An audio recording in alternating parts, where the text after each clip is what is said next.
네, 오늘 3월 27일 수요일 사순 마지막 날에 와 있습니다. 이제 내일부터는 목요일, 금요일, 이렇게 부활성야 토요일 이렇게 이어지게 되는 것이죠. 우리는 성주간 월, 화, 수 주님의 종의 첫째, 둘째, 오늘 세 번째 노래를 듣습니다. 똑같이 이사야서의 말씀인데 이사야서 부분에다가 그렇게 제목을 진한 글씨도 제목을 그렇게 붙여 있죠. 그리고 주님의 종 넷째 노래까지 아마 금요일날 독서를 듣게 될 것입니다. 이렇게 있다는 것 여러분 알아두시고, 특히 이 주님의 종의 노래는 여기에 나오는 그런 모습, 그런 그림이 순환과 이 고통의 길, 십자가의 길을 가시는 예수님의 모습과 아주 매치가 되는 것이죠. 그래서 이사야 예언자는 이미 순환과 죽음으로 향하는 하느님의 아들을 이 주님의 종의 노래에 예언으로 담아 있구나 하는 것을 우리가 느낄 수가 있습니다. 실제적으로는 이제 유배에 갔다 와서 유배 이후에 바빌론 유배 이후에 펼쳐지는 당시의 그런 상황과 예언을 설파한 것입니다만 예수님의 모습과 아주 딱 맞아떨어지는 것이죠. 주 하느님께서 나에게 제자의 혀를 주시어 지친 이를 말로 격려할 줄 알게 하신다. 그분께서 아침마다 일깨워 주신다. 내 귀를 일깨워 주시어 내가 제자들처럼 듣게 하신다. 이런 말씀이 있습니다. 이 혀 그리고 귀, 상징적인 의미가 크겠죠. 우리가 말을 어떻게 바른 말을 하고 진실만을, 진리만을 얘기하는 내 혀인가? 아니면 그냥 앉았다 하면 이 사람 씹고 저 사람 씹고 이 사람 흉보고 들었다 놨다 들었다 놨다 뭐 이걸로 가고 있는지, 또 귀도 그렇습니다. 누구 뭐 약점 잡히는 거, 안 좋았던 거, 궁금한 거 막 여기만 그냥 귀가, 근데 그렇게 또 귀가 발달하면 혀도 그렇게 풀리게 돼 있습니다. 그래서 우리가 어떤 것을 듣고 어떻게 말하는가, 굳이 얘기하면 주님의 말씀을 잘 듣고 성서 말씀을 잘 듣고 성서 말씀의 그 진리를 얘기하는 그런 좋은 귀와 혀가 되어야겠죠. 자, 오늘 사실 좀 우리가 복음 말씀에 의미 있는 부분들이 참 많이 있습니다. 한번 보겠습니다. 은전 서른잎. 은전 서른잎은 예수님을 두고 유다 이스가리옷과 수석사제들 사이에 오간 값이죠. 얼마나 될까요, 이 돈이? 가격이? 저기 강남에다가 아파트, 주상복합 아파트 하나 사고 시골에다 전원주택 하나 짓고 상가 건물 2개 갖고 있어서 이제 평생 그냥 새나 받아 먹으면서 이렇게 왔다 갔다 하면서 여유 있게 살 그 정도 돈이 될까요? 다른 복음서는 예를 들면 뭐 달란트, 1만 달란트, 뭐 10데나리온, 뭐 이렇게 실제적인 화폐 가치를 얘기를 하는데 여기에는 그냥 서른잎이다. 모르겠어요. 서른잎이면 어느 정도 되는 돈인지 알 수가 없습니다. 구체적으로 언급을 안 해요. 그 돈의 단위도 언급을 안 하고 있습니다. 그래서 어느 정도 되는지는 알 수가 없죠. 지금 아예 그냥 한 열량만 주시오 그러면 그 열량이 얼마인지 알 수가 없죠. 다 각자의 상상에 맡기게 됩니다. 어느 정도의 금액인지는 알 수 없습니다. 어쨌든 예수님의 몸값입니다. 유다의 수고비이며 사제들이 매긴 가치이고, 그리고 또 유다의 만족입니다. 오가는 금전으로 사람의 아들을 죽음의 길로 이제 치닫게 되는 것이죠. 무도한 사람들의 금전거래로 구세주의 마지막 순환의 길이 시작된 것입니다. 은전서른잎 얼마가 될까요? 다 각자 틀리죠.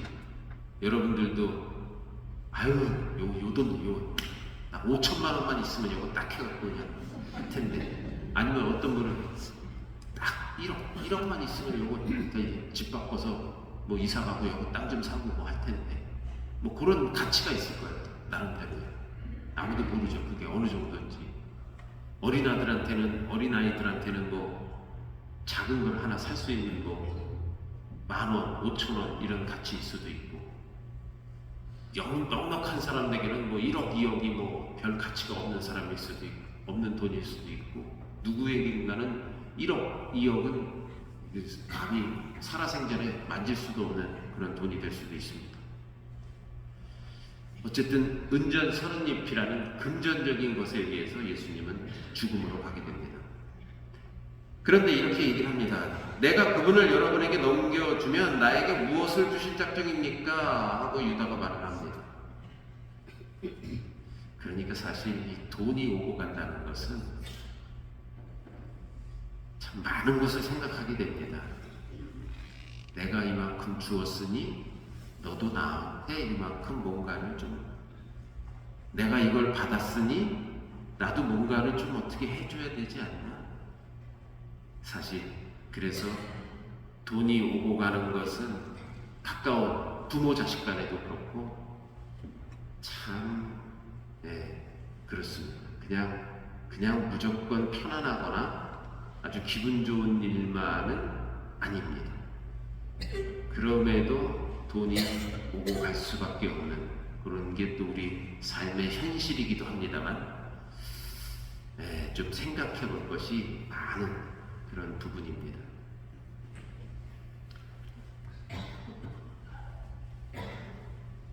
내가 당신을 그에게 넘기겠어. 돈 봉투를 받았고 나는 그 대가로 너한테 이걸 해주겠다. 거래가 되는 것이죠. 거래라는 인상을 부각시킵니다.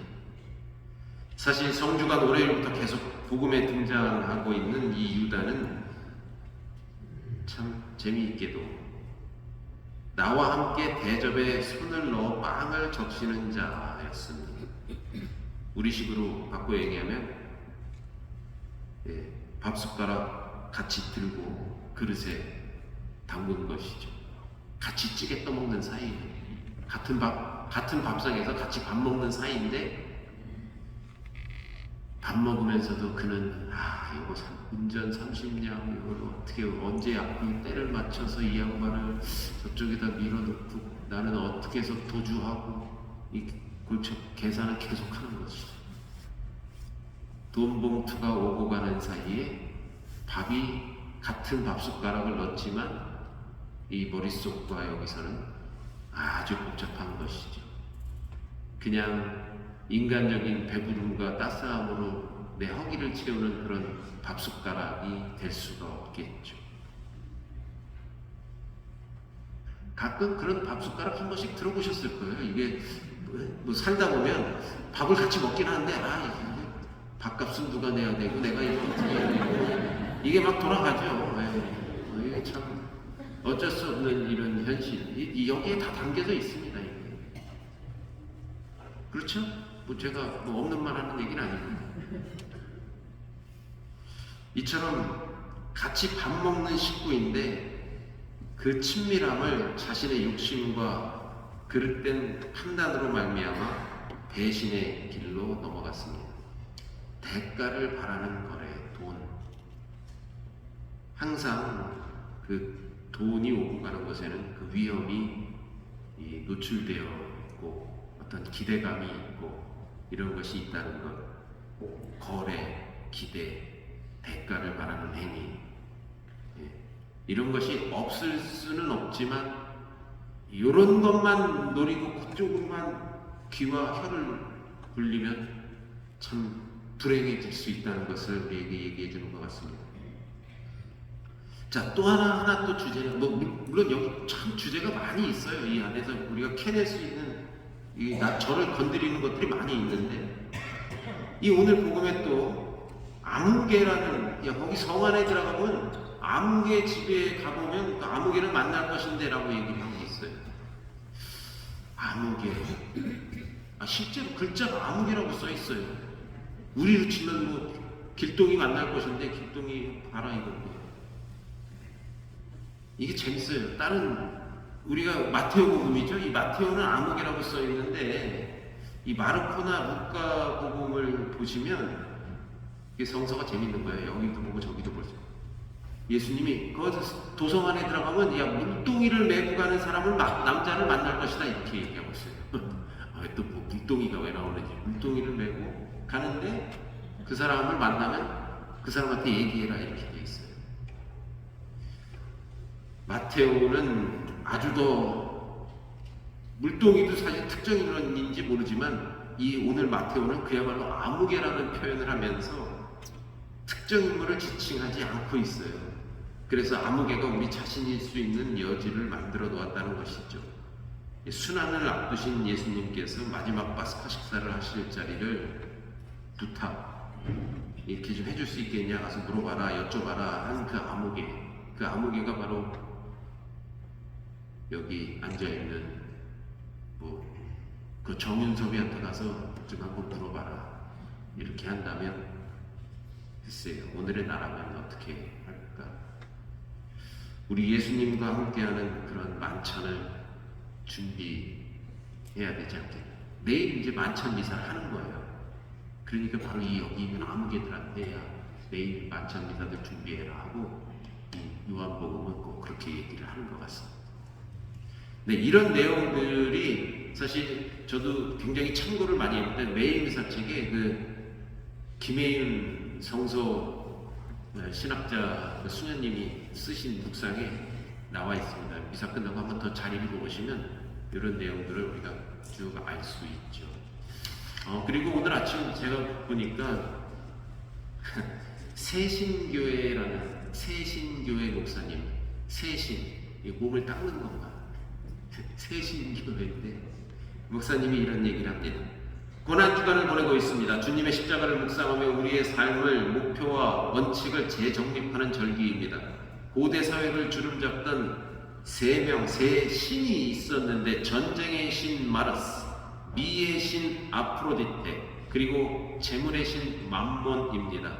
앞에 두 신이 그리스 신화에 나오는 신이었다면 맘몬은 예수님께서 주로 언급하셨던 신입니다. 이 세 신은 인류 사회를 끊임없이 휘감고 하느님과 대결해 왔습니다. 오늘날 21세기에 이르러서도 이 세 이방신은 인류의 욕망을 사로잡고 있는 듯합니다. 지금 인류는 외적인 아름다움과 목숨을 걸기에 온몸을 마구 뜯어고치며 아름다움을 차지하려는 욕망에 휘둘립니다. 그렇죠. 더 예뻐지려고 그러고 그렇습니다. 또 재물이 조금만 더 있으면 모든 불행의 파도가 사라질 것 같은 환상을 안고서 불을 향해 돌진하다 불에 타죽는 불나비처럼 돈을 향해 맹렬하게 질주합니다. 그 결과 인류는 최첨단 과학 문명 가운데 가장 편리한 삶을 살고 있지만 평안과는 거리가 먼 삶을 살고 있습니다. 예수 그리스도의 십자가, 구원의 능력이 되는 십자가만이 인류의 유일한 소망입니다. 십자가만이 참된 행복과 평안의 기쁨을 제공하기 때문입니다. 그 십자가를 마음에 새기는 그러한 고난 주간이기를 빕니다.